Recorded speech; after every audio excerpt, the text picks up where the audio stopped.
Hello good morning विद्यार्थी मित्रों। ચાલો ગઈકાલે આપણે લેક્ચરમાં ટેક્સ્ટ બુક પેજ નંબર 103 પર જે ત્રણ ક્વેશ્ચન આપેલા છે, તમે કોઈ વસ્તુની બાબતમાં ક્યારે કહી શકો તે અચળ પ્રવૃત્તિ ગતિ કરે છે, અને સેકન્ડ છે તે અસમાન પ્રવૃત્તિ ગતિ કરે છે, બરાબર। અને ત્યારબાદ બે એક્ઝામ્પલ છે, બીજો પ્રશ્ન અને ત્રીજો પ્રશ્ન, જેને આપણે ગઈકાલના લેક્ચરની અંદર સોલ્વ કર્યા। આજે ટેક્સ્ટ બુકમાં પેજ નંબર 104 પર જઈએ। પેજ નંબર 104 ટેક્સ્ટ બુક છે ને તમારી પાસે, ટેક્સ્ટ બુક સાથે રાખવાની, બરાબર છે। હવે વિદ્યાર્થી મિત્રો, આજનો આપણો આ લેક્ચર ટેક્સ્ટ બુક બેઝ પર જ હશે, બરાબર છે। આપણને જનરલી થોડી ઇન્ફોર્મેશન આપી છે, જે મેથ્સની અંદર આપણે આલેખ કઈ રીતે દોરવો તે આપણને ખ્યાલ છે। અહીંયા પેજ નંબર 104 પર જો ગતિનું આલેખ્ય નિરૂપણ આપેલું છે, બરાબર। તો ગતિનું આલેખ પર કેવી રીતે નિરૂપણ કરી શકાય તેના વિશે માહિતી આપેલી છે। તો વિદ્યાર્થી મિત્રો, આ જે પેજ નંબર 104 છે અને પેજ નંબર 105 છે, બરાબર। અને હા, પેજ નંબર 105, બરાબર, ત્યાં સુધી નું જે ટેક્સ્ટ બુકની અંદર આપેલું છે, પેજ નંબર 104 અને પેજ નંબર 105 પર વેગ વિરુદ્ધ સમયના આલેખ, બરાબર, જે કોષ્ટક આપ્યું છે ત્યાં સુધી માત્ર અને માત્ર આપણે ટેક્સ્ટ બુકમાંથી રીડ કરવાનું છે।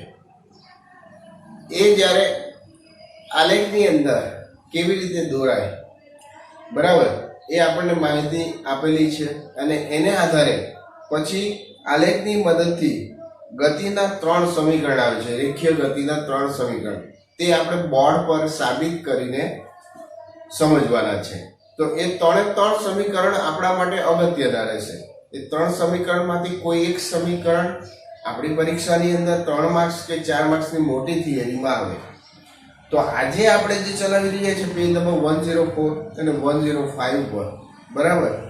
તો પેજ નંબર 104 પર આપણે સ્ટાર્ટ કરીશું, પણ હું ફરી પાછો કહું છું, પેજ નંબર 104 અને પેજ નંબર 105 છે એ માત્ર ટેક્સ્ટ બુકમાંથી બેઠું આપણે રીડિંગ જ કરીશું, બરાબર। કારણ કે આલેખ કેવી રીતે દોરવું એ મેથ્સની અંદર ઓલરેડી આપણને ખ્યાલ છે, સાયન્સની અંદર અહીંયા કોઈ આલેખ દોરવાનો આવશે નહીં। હા, સમીકરણ તારવીશું, તો તારવવા માટે ત્યારે આપણે ટેમ્પરરી આલેખ દોરીને એના પરથી આપણે સાબિત કરીશું, પણ એ કોઈ આલેખ પોતેની અંદર આલેખ દોરવાનું સાયન્સની અંદર એવું ક્યાંય આવવાનું નથી, બરાબર। તો અત્યારે આ જે માહિતી છે એ આપણે રીડ કરીને સમજવાનો પ્રયત્ન કરશું। તમારે પણ આ વિડીયો લેક્ચર જોઈ લીધા બાદ પેજ નંબર 104 અને પેજ નંબર 105 ઉપર આજે જેટલું ચાલે એટલું તમારે માત્ર અને માત્ર એકવાર ધ્યાનપૂર્વક રીડિંગ કરી જવાનું છે। એ કોઈ આપણો પરીક્ષાનો મુદ્દો નહીં, બરાબર। ચાલો, તો પેજ નંબર 104 પર ગતિનું આલેખ્ય નિરૂપણ ટેક્સ્ટ બુક તમારી સાથે રાખજો। ઘણી બધી ઘટનાઓની મૂળભૂત જાણકારી આલેખ દ્વારા સરળતાપૂર્વક મળી શકે છે। ઘણી બધી ઘટનાઓની જાણકારી, અહીંયા પહેલું જ વાક્ય આપ્યું છે કે ઘણી બધી ઘટનાઓની મૂળભૂત જાણકારી આલેખ દ્વારા સરળતાપૂર્વક મળી શકે છે। ફોર એક્ઝામ્પલ, ધારો કે અત્યારે ચોમાસાની સિઝન છે, તો એક અઠવાડિયું વરસાદ પડે છે, બરાબર।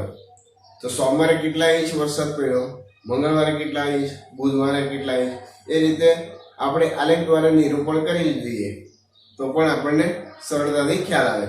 એ જ રીતે ક્રિકેટ મેચ છે, કોઈ એક ટીમનો દાવ, ધારો કે 50 ઓવરની વન ડે ક્રિકેટ મેચ છે, કોઈ એક ટીમનો દાવ પતી ગયો છે, તો એણે દરેકે દરેક ઓવરની અંદર કેટલા રન મારેલા છે, જો એ આલેખ દ્વારા નિરૂપણ કરી દઈએ તો 50 ઓવર એકદમ નાની જગ્યામાં આપણને દરેકે દરેક ઓવરની માહિતી મળી જશે કે ભાઈ આ ઓવરની અંદર આટલા રન છે, આ ઓવરની અંદર આટલા રન થયા, આ ઓવરની અંદર આટલા રન થયા, બરાબર। આપણે ક્રિકેટ મેચ જોતા હશું, ઘણી વખત એ ક્રિકેટ મેચ ચાલતી હોય ત્યારે વચ્ચે વચ્ચેનો ગ્રાફ તમને દોરેલો દર્શાવે, તો દરેકે દરેક ઓવરની અંદર કેટલા રન આવ્યા, કઈ ઓવરની અંદર કેટલા રન આવ્યા, કઈ ઓવરમાં વિકેટ પડી, બરાબર છે, કઈ ઓવર મેડન ગઈ, આ બધી જ માહિતી આપણને આલેખ દ્વારા સરળતાથી મળી રહે છે. ઉદાહરણ તરીકે અહીંયા પણ જોઈએ ઉદાહરણ તરીકે કોઈ એક દિવસીય ક્રિકેટ મેચના પ્રસારણ દરમિયાન કોઈ ટીમ દ્વારા પ્રત્યેક ઓવરમાં બનાવેલ રનના દરનો ઊભા સ્તંભ, ઊભી લીટી, બરાબર, 12 કૌંસમાં આપેલું છે વાળા આલેખ વડે દર્શાવાય છે.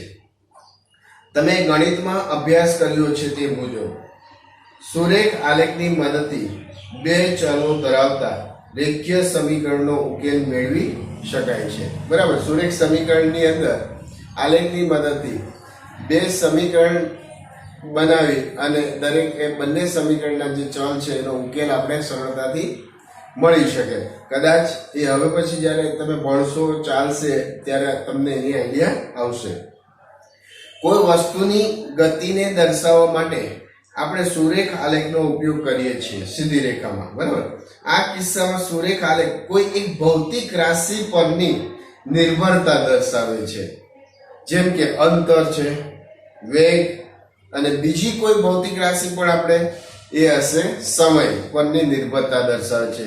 બરાબર, કેટલા સમયમાં કેટલું અંતર કાપેલું છે, કેટલા સમયમાં એનો વેગ કેટલો છે, એ આલેખની મદદથી પણ આપણે સરળતાથી સમજી શકીએ. બરાબર, તો પહેલા આપણે લઈએ અંતર વિરુદ્ધ સમયનો આલેખ. પહેલો આપણી ટેક્સ્ટબુકમાં શું છે? અંતર વિરુદ્ધ સમયનો આલેખ. બરાબર, તો એના વિશે માહિતી મેળવી. કોઈ વસ્તુના સ્થાનમાં સમયની સાપેક્ષમાં થતો ફેરફાર એક સુવિધાજનક સ્કેલ પસંદ કરી અંતર વિરુદ્ધ સમયના આલેખ દ્વારા દર્શાવી શકાય છે. સુવિધાજનક સ્કેલ એટલે કે આપણે કોઈ પણ આલેખ દોરીએ તો પહેલા શું લઈએ? પ્રમાણ માપ લઈએ ને. ઊભી રેખા દોરીએ, આડી રેખા દોરીએ, એક્સ અક્ષ દોરીએ, વાય અક્ષ દોરીએ, બરાબર છે.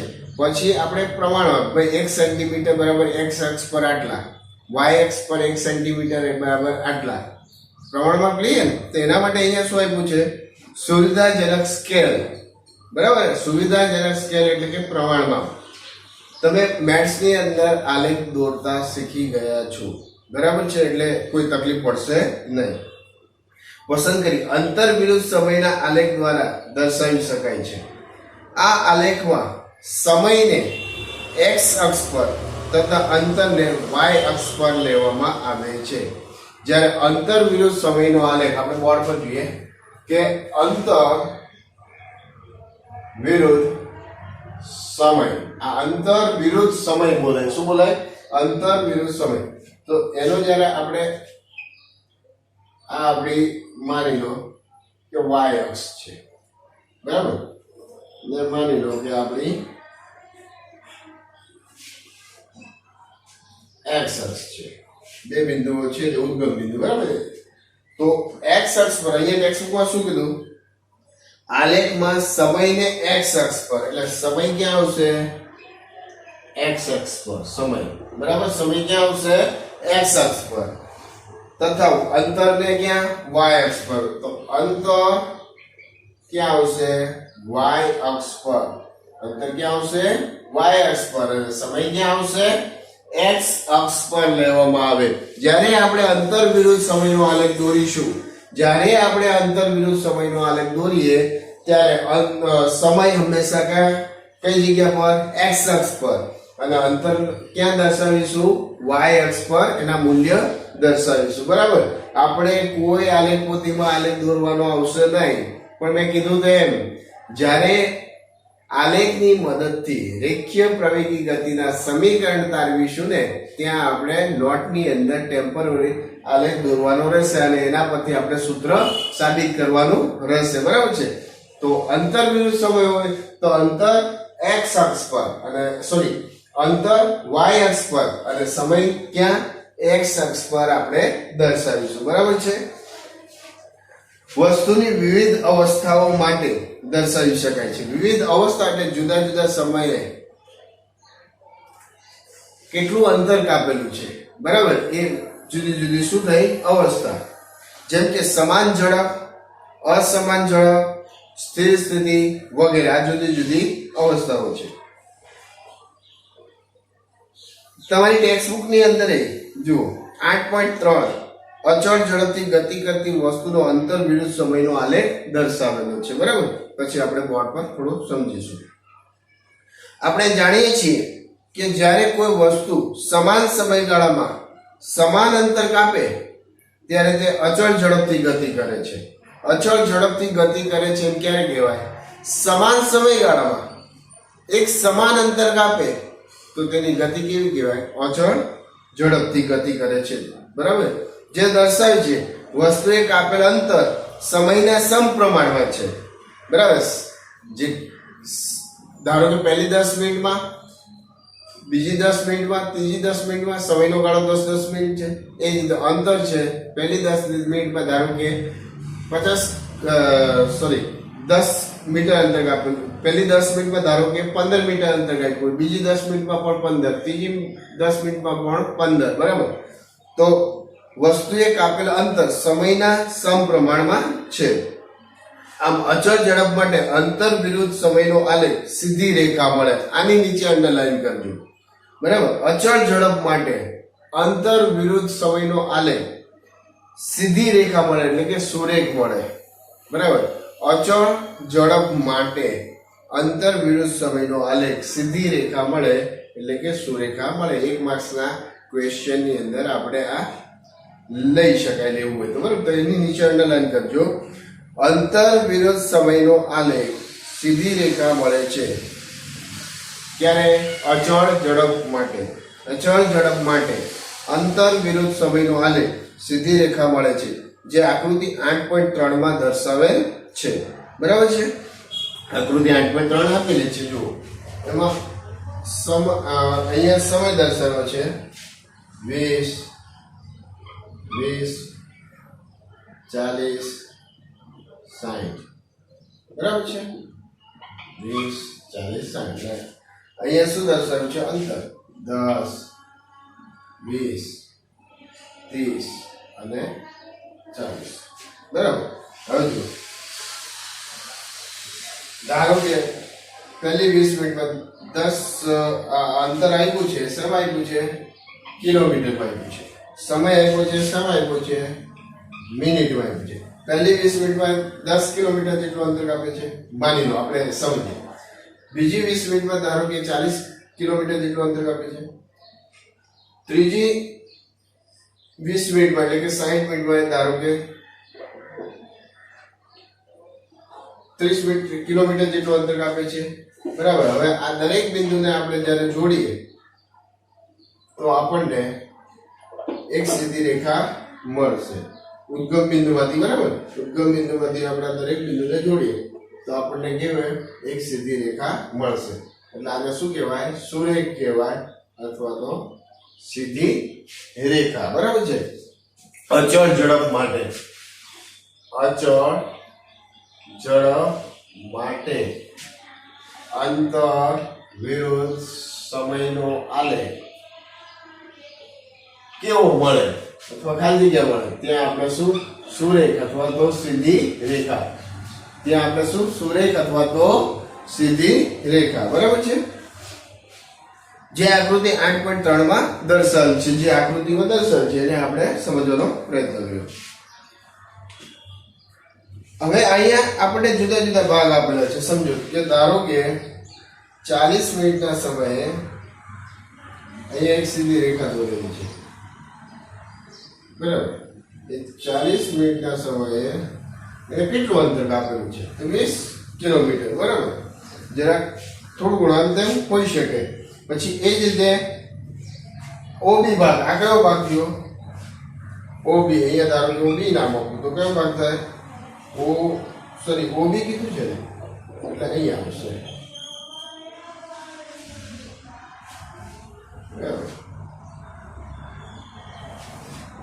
આ A તો આને શું નામ આપણે B.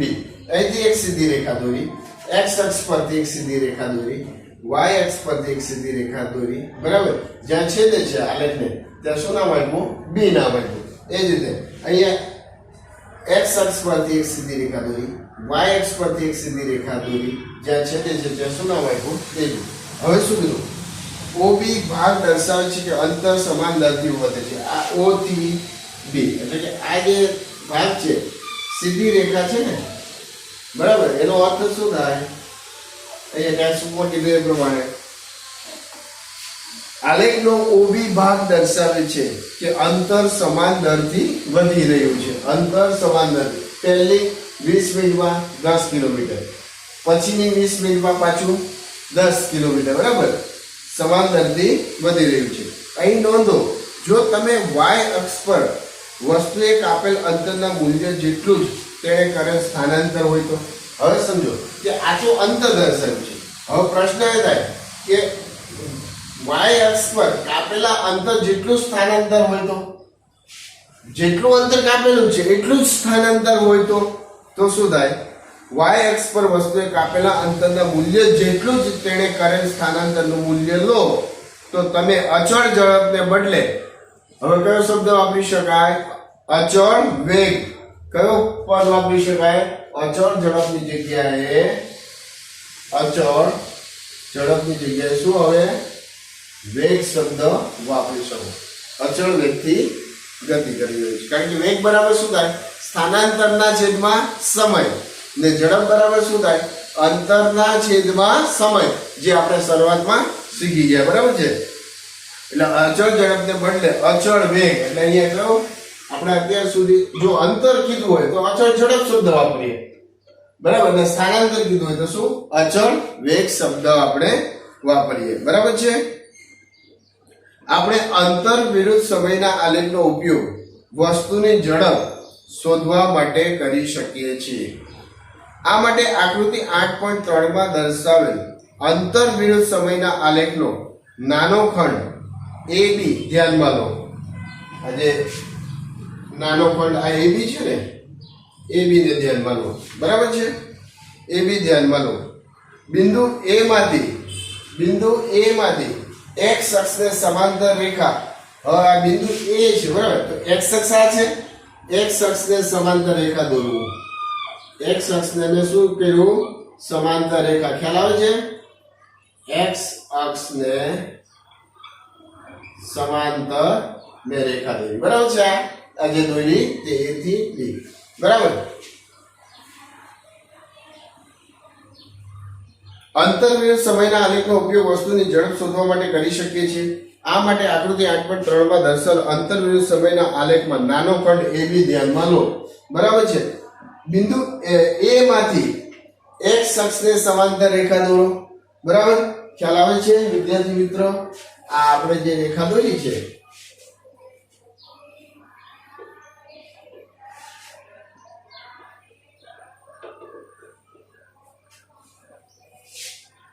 આ AB ભાગ છે, A માંથી આ x અક્ષને સમાંતર રેખા મેં દોરી, બરાબર છે.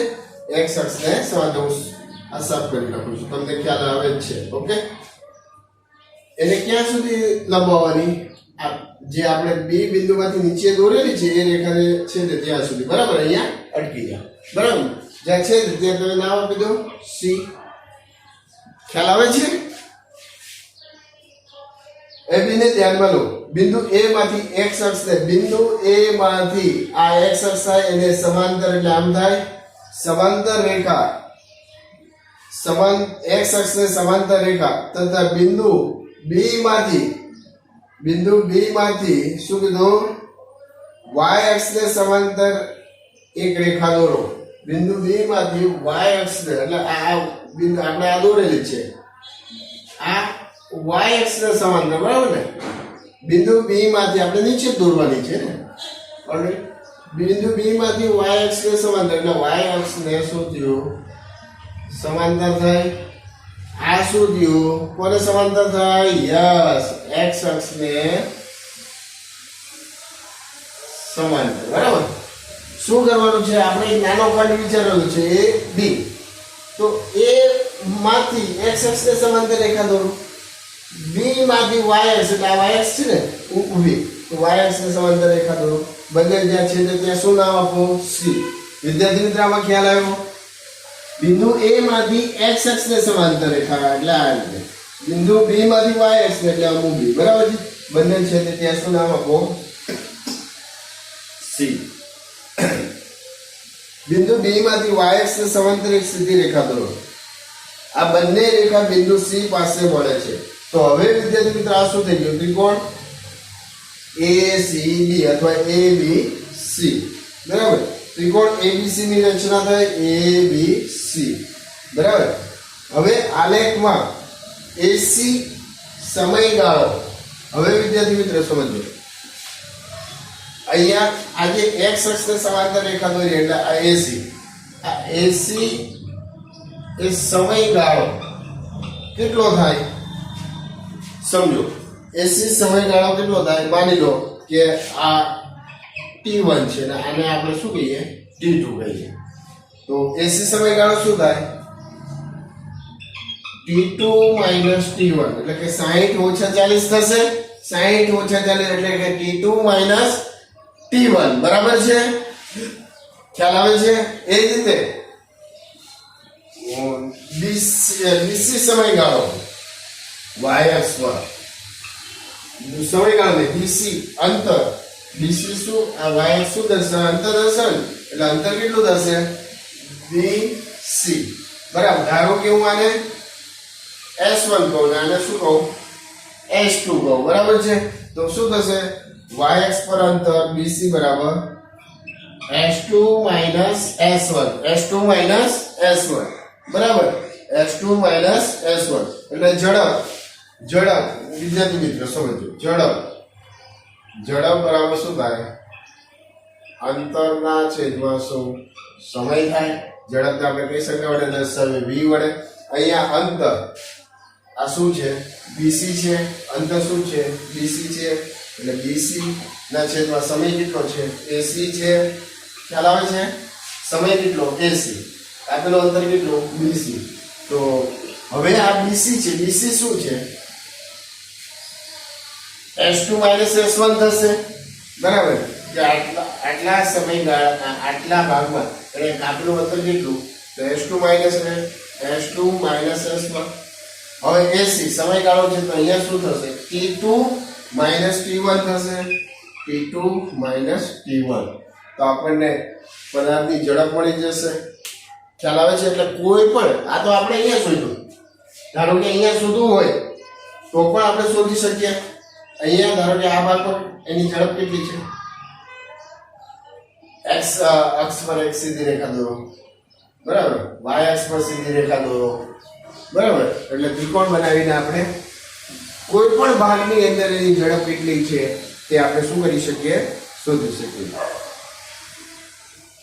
AC સમયગાળો T2 - T1 જ્યારે BC તેને અનુરૂપ અંતર S2 - S1 દર્શાવે છે આપણે આલેખ પરથી જોઈ શકીએ છીએ વસ્તુ A થી B સુધી ગતિ કરે તે દરમિયાન T2 - T1 સમયગાળામાં તે S2 - S1 અંતર કાપે છે તેથી ઝડપ વસ્તુની ઝડપ v નીચે પ્રમાણે દર્શાવી શકાય v બરાબર S2 - S1 ના છેદમાં T2 - T1 આ જ રીતે આપણે અંતર વિરુદ્ધ સમયનો આલેખ પ્રવેગી ગતિ માટે પણ દોરી શકીએ પ્રવેગી ગતિ કોને કહેવાય સમય સાથે પદાર્થના વેગમાં શું થતું હોય વધારો બરાબર એટલે પ્રવેગી ગતિ માટે પણ દોરી શકીએ કોષ્ટક 8.2 માં એક કાર દ્વારા 2 સેકન્ડના સમયગાળા દરમિયાન કાપેલ અંતર દર્શાવેલું છે બરાબર તો 0 સેકન્ડમાં 0 મીટર પહેલી 2 સેકન્ડમાં 1 મીટર પછીની 4 સેકન્ડમાં 4 મીટર પછીની 6 સેકન્ડમાં 9 મીટર પછીની 8 સેકન્ડમાં 16 મીટર પછીની 10 સેકન્ડમાં 25 મીટર પછીની 12 સેકન્ડમાં 36 મીટર તો બાજુમાં જો આલેખ આપેલો છે બરાબર આલેખ કારની ગતિ માટે અંતર વિરુદ્ધ સમયનો આલેખમાં આપણે x અક્ષ પર શું લેશું સમય y અક્ષ પર શું લેશું અંતર x અક્ષ પર સમય શેમાં આપેલું છે સેકન્ડમાં y અક્ષ પર અંતર શેમાં આપેલું છે મીટરમાં તો કારની ગતિ માટે અંતર વિરુદ્ધ સમયનો આલેખ આકૃતિ 8.4 માં દર્શાવ્યો છે એ નોંધો કે આકૃતિ 8.3 માં દર્શાવેલ અંતર વિરુદ્ધ સમયનો સમાન ગતિનો આલેખ કરતા આ આલેખનો આકાર જુદો છે. પેલો સમાન સમયગાળો હતો અને સમાન સમયગાળામાં કાપેલો અંતર કેવું હતું? સમાન. આકૃતિ 8.3 માં બરાબર છે. આમાં ખ્યાલ આવે છે? જ્યારે આમાં સમયગાળો ભલે બબે સેકન્ડનો લીધેલો હોય પણ દરેક બબે ગાળાના સેકન્ડના સમયે અંતર એક સરખું કાપતો નથી, અલગ અલગ છે. અંતરમાં એક સરખો વધારો થતો નથી. આ આલેખ પ્રકૃતિ નિયત સમયમાં કાર દ્વારા કપાયેલ અંતરમાં અરેખીય ફેરફાર દર્શાવે છે. માટે આકૃતિ 8.4 માં દર્શાવેલ આલેખ અસમાન ઝડપવાળી ગતિ દર્શાવે છે. બરાબર? કેવો? અસમાન ઝડપવાળી ગતિ દર્શાવે છે. એટલે વિદ્યાર્થી મિત્ર, આજના આપણું આ જે લેક્ચર છે અહીંયા સુધીનું કન્ટેન્ટ લેશું. બાકીનું કન્ટેન્ટ આવતા લેક્ચરમાં ટેક્સ્ટ બુકમાંથી વાંચીશું. પણ એ પહેલા ફરી પાછા વિદ્યાર્થી મિત્રો જરાક બોર્ડ ઉપર ખૂબ જ ઝડપથી ધ્યાન આપો.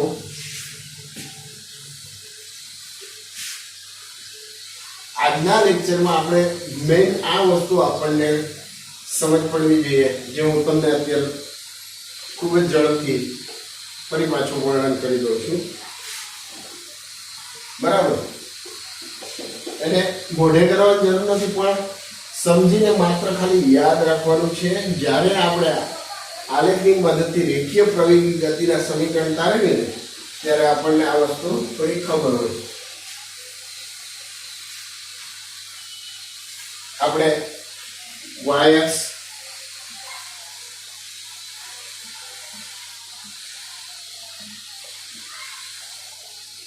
એક્સ અક્ષ બરાબર છે.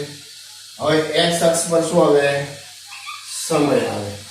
એ સેકન્ડમાં હોઈ શકે, મિનિટમાં આપ્યો હોય તો મિનિટમાં લેવો, કલાકમાં આપ્યો હોય તો કલાકમાં લેવાનો. બરાબર છે? અને વાય અક્ષ પર શું આપણે શું લેશું? અંતર.